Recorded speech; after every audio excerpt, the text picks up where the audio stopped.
بالقضاء العراقي. قضاء عندنا ما عندنا قضاء عراقي، قضاء فاسد. يعني مدحت المحمود وفائق زيدان، زين اسالكم بالله وكتبه ورسله، سرقت مليارات ما يحاسبونه، قتل سبايكر ما يحاسبونه، قتلت المتظاهرين ما يحاسبونه، يجيني المن للي يبيع عالوچه، للقاعد مأجر هنا فندق يمسح تكرمون اجل لكم الله حذيه يجي يحاسبه. ليش؟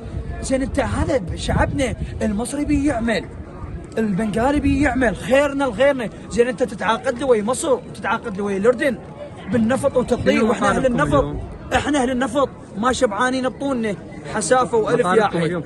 مطالبنا عين استاذ العزيز، المطالب تغيير الدستور بالتصويت على نقاط الدستوريه تخدم الشعب العراقي، مو انا افصل دستور والله يفيدهم، لا هاي نقطه.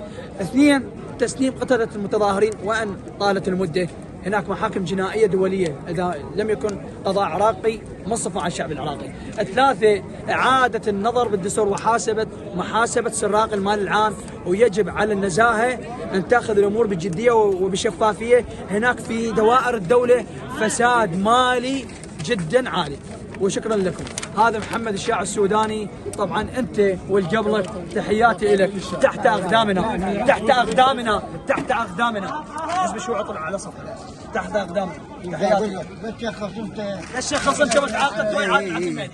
تعاقدت ويا عادل عبد المهدي، تعاقدت ويا عادل عبد المهدي. يلا تعاقدت ويا اليوم يكون بيناتنا نصافه قلب على قلب، لا حد يقعد بركن ياخذ غيبه، لا حد يحط رجل على رجل، لا حد يتفرج عن الثاني، خلينا نكون ايد وحده.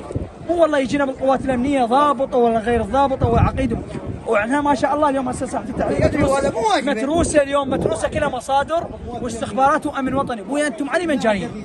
ايش عندنا احنا متظاهرين سلميين، يا دوب يطلعوا لنا واحد قتل المتظاهر، يا دوب يفتحوا لنا معمل مصنع. انا مو اترجاه والله احمد الله والديك رئيس الوزراء، هو رئيس الوزراء شنو هو مثلا؟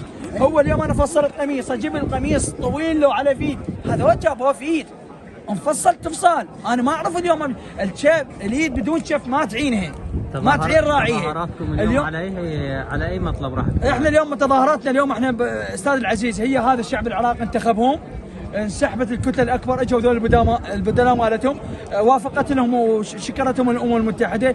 احنا الشعب العراقي عايزين بعد شو نريد نسوي؟ شو نريد نسوي؟ كل الشعب العراقي ينظر اليوم بالسيارات، كلها تحكي عن الحكومه. تعال اثبت بساعه التحرير، ايهاب الوزن انقتل بكربلاء، فرج البدره بالناصريه اختفى، غيره غيره غيره. الحل وين؟ المشتكى وين؟ حل وحيد عندنا فقط، والعده الحل والجواب خلي يجاوبني. الجابه ذولا هي تغيرهم فقط، البرامز الامريكيه والنظام الامريكي فقط. سمعنا اليوم انه هناك اعتصامات بساحه التحرير. لا توجد اعتصامات اخي العزيز، لانه القوات الامنيه تتغلب عليه.